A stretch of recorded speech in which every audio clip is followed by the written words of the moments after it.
अस्सलाम वालेकुम दोस्तों, मैं हूं ज़हीर अब्बास और आप चैनल देख रहे हैं सिंध असली शौकीन। दोस्तों, पिछली वीडियो में मैंने आपसे बात की थी कि मैं अगली वीडियो बनाने वाला हूं खुराक के ऊपर, और आज इसी पर बात करेंगे। डिटेल में सारी बातें बताऊंगा, सारे बेनिफिट्स आप लोगों से शेयर करूंगा कि क्या चीज़ खिलाने के क्या बेनिफिट्स हैं, और फिर आपने तय करना है कि आपके कौन सी ग़िज़ा की ज़्यादा ज़रूरत है। तो आज की वीडियो मैं खुराक के ऊपर बात करूँगा, जो खुराक आप लोग इस सीज़न में इस्तेमाल करोगे, ठीक है, किस तरह से इस्तेमाल करोगे, उसके तरीक़ेकार क्या क्या होंगे, सारी चीज़ें आप लोगों को आज मैं डिटेल में समझाने वाला हूँ।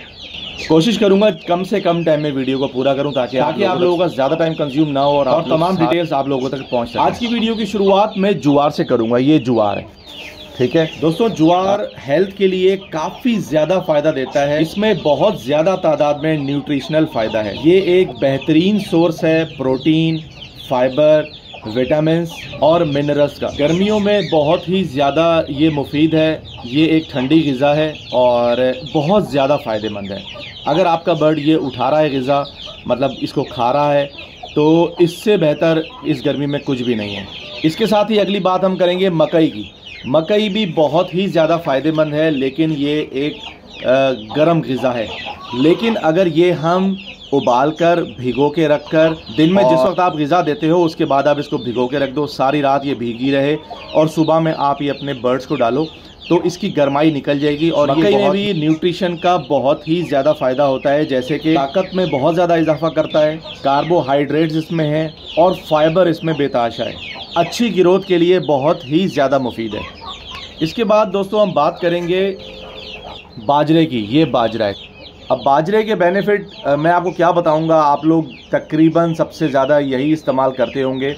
लेकिन दोस्तों बाजरा एक गर्म ग़िज़ा है, लेकिन बहुत ही ज़्यादा ताकतवर है जानवरों के लिए। जानवर बहुत ज़्यादा शौक से ये खाते हैं और मुर्गा मुर्गी को सबसे ज़्यादा पसंद मेरे ख्याल में बाजरा ही होता है, जो हम बाजरों को दे रहे होते हैं। गर्मियों में आप इस बाजरे को धो के इस्तेमाल कर सकते हैं, लेकिन जिस तरीके से मैंने आपको बताया कि मकई आप लोगों को रात में भिगो के रखनी है, या सारा दिन सारी रात भीगे रहे और अगले दिन आप इनको पेश करें, तो ये बहुत आराम से खाएंगे, नरम हो जाएगी और इसकी जो गर्मी है वो कम हो जाएगी।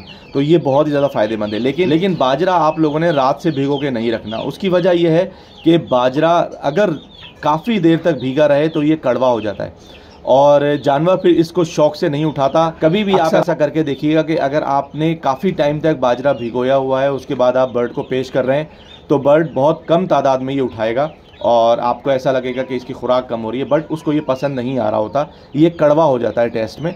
इस वजह से आपने इसको ज़्यादा देर नहीं भिगोना। आपको सिर्फ इसको धोना है अच्छी तरीके से और उसके बाद आप अपने जानवर को पेश कर दें। उससे इसकी मिट्टी वगैरह, इसके अंदर जो गंद कचरा होगा वो भी निकल जाएगा और तासीर भी इसकी काफ़ी बेहतर हो जाएगी। दोस्तों बाजरे के बाद मैं बहुत इंपॉर्टेंट चीज़ पर बात करने वाला हूँ, वो है गंदुम। गंदुम इस सीज़न में जब गंदुम उतरता है तो बहुत ही ज़्यादा मुनासिब रेट में मिलती है। बहुत ही ज़्यादा महंगाई के दौर में लोगों के शौक़ क्यों ख़त्म हो रहे हैं? क्योंकि चीज़ें महंगी होती जा रही हैं, बर्दाश्त से बाहर होती जा रही हैं। इस वजह से हमारे शौक़ दिन ब दिन कम होते जा रहे हैं और लोग शौक़ से पीछे होते जा रहे हैं। इसीलिए अपने ख़र्च को मिनिमाइज़ करने के लिए मेरा आपको मशवरा यही रहेगा कि आप गंदुम इस्तेमाल करें।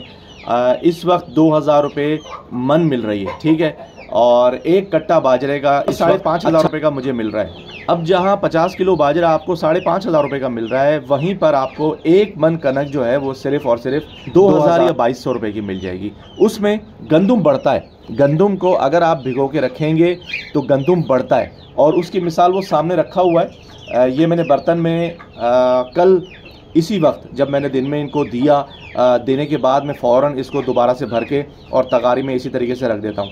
इसमें कम तादाद डालता हूँ और सुबह के टाइम में ये थोड़ा सा फूल कर ऊपर आ जाती है और पानी की कमी भी कम हो जाती है।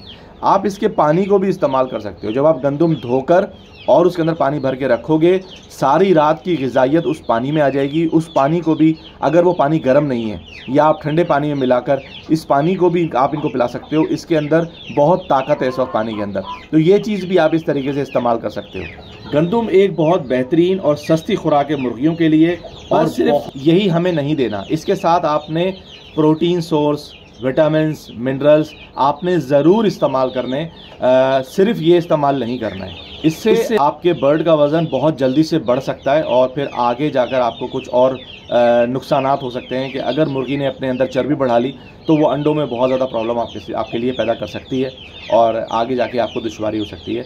तो सिर्फ पैसे नहीं बचाने, हमें दूसरी डाइट का बहुत ज़्यादा ख्याल करना है कि हम उसको बैलेंस डाइट देते रहें।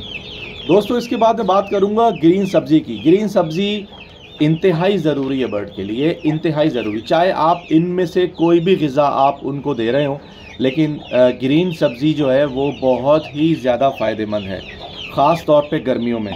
ग्रीन सब्ज़ी डिहाइड्रेट होने से महफूज रखेगी बर्ड को और कीमती ग़िज़ाई अज्जा फराहम करेगी और उनका मुदाफ़ती निज़ाम को बढ़ाने में मदद करती हैं और यहाँ तक कि इनके अंडे के कलर को और उसके मयार को अच्छा बनाने में बहुत ज़्यादा मदद कर सकती है। तो दोस्तों, मैंने आप लोगों को इन तमाम डाइट्स के बेनिफिट्स मैंने आप लोगों को बता दिए हैं, ठीक है। आप लोगों को पहले से पता है, बट हमारे बर्ड्स के अंदर किसी भी चीज़ की कमी नहीं होनी चाहिए। हमें पता होना चाहिए कि ज्वार में क्या है, हमें पता होना चाहिए कि बाजरे में क्या है।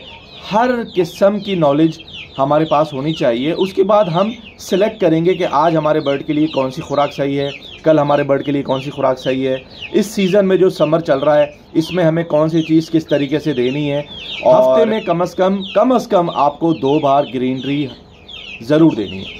इसके अलावा मैं आपको बताना चाहूँगा कि जो छोटे चूज़े होते हैं, ठीक है, जिस उम्र के भी हों, चाहे वो डे ओल्ड का चूज़ा हो या थोड़े से बड़े चूज़े हों, जैसे कि ये हैं मेरे पास चूज़े, इन चूज़ों को आप फीड भी दे सकते हो, ठीक है। फीड आप दोगे चाहे गर्मी हो या सर्दी हो, ये क्या करेगा कि ये इनको जल्दी बूस्ट करेगा, जल्दी से इनको अच्छे तरीके से बड़ा करेगा, ठीक है। ये इस वक्त मेरे पास बड़े साइज़ की पड़ी हुई है, लेकिन हमें 0 साइज़ की भी बाज़ार से आराम से मिल जाती है। और अगर वो नहीं मिलती है तो इसको हल्का सा आप पानी का छींटा मार के नरम करके ये भी दे सकते हो। मेरे पास नहीं होती है मौजूद, तो मैं इसी तरीके से करता हूँ कि इसको हल्का सा पानी का छींटा मारता हूँ और ये थोड़ी नरम हो जाती है। उसके बाद मैं इनको हाथों से इस तरीके से मसल के और मैं इनको डाल देता हूँ, तो ये आराम से खा लेते हैं। ये क्या करेगी, ये इनको बहुत जल्दी बूस्ट करेगी। जिन चूज़ों को आप ये दे रहे हो तो उसमें आपको ख़ास तौर पे ये ख्याल रखना है कि उनको साथ में पानी कभी भी ख़त्म नहीं होना चाहिए। केज के अंदर पानी हमेशा मौजूद रहना चाहिए और कोशिश की जाए कि ताज़ा पानी हो, गर्म ना हो एटलीस्ट, ताकि वो आराम से पानी को पी सकें और डिहाइड्रेट में ना जाएं, क्योंकि ये गर्म है और बहुत ही ज़्यादा गर्म है। ये बहुत ज़्यादा बूस्ट तो करती है पर बहुत ज़्यादा सुखा भी देती है। अगर पानी की कमी थोड़ी सी रहेगी बर्ड के अंदर तो ये जानवर को बिल्कुल ख़त्म कर देगी। दोस्तों, मेरा ख्याल है कि मैंने तमाम तर खसूसियात आपको सब चीज़ों की बता दी हैं, चाहे वो गंदम हो, चाहे वो मकई हो, चाहे वो ज्वार हो, चाहे वो बाजरा हो, जो भी है। अब इसके अलावा भी बहुत सारी हम खुराक देते हैं, चावल भी डाला जाता है और भी बहुत सारी चीज़ें हैं, बट ये वो चीज़ें हैं जो कि आप आराम से इस्तेमाल कर सकते हो। चूज़ों के लिए ये चीज़ बहुत ज़रूरी है, सारे बर्ड्स के लिए ग्रीनरी बहुत ज़रूरी है। बहुत सारों में कुछ जानवर ऐसे होते हैं कि जो कन खाते ही नहीं हैं, तो आप उनको बाजरे पे रखें, लेकिन बाजरे का देने का मैंने आपको तरीका बता दिया कि आप धोकर अच्छी तरह साफ़ करके और वो उसको पेश कीजिए, वो ज़रूर खाएगा। तो दोस्तों, फीड की डिटेलिंग बहुत ज़्यादा हो गई, मैं थोड़ा सा डेमो आपको दिखाता हूँ और वीडियो को वहीं पर तमाम करेंगे।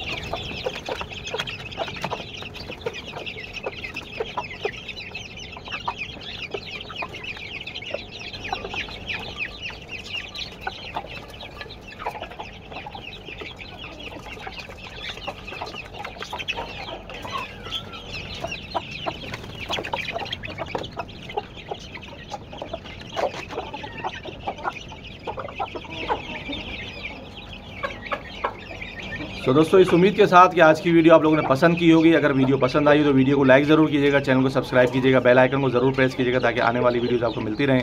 बहुत बहुत शुक्रिया, अल्लाह हाफ़िज़।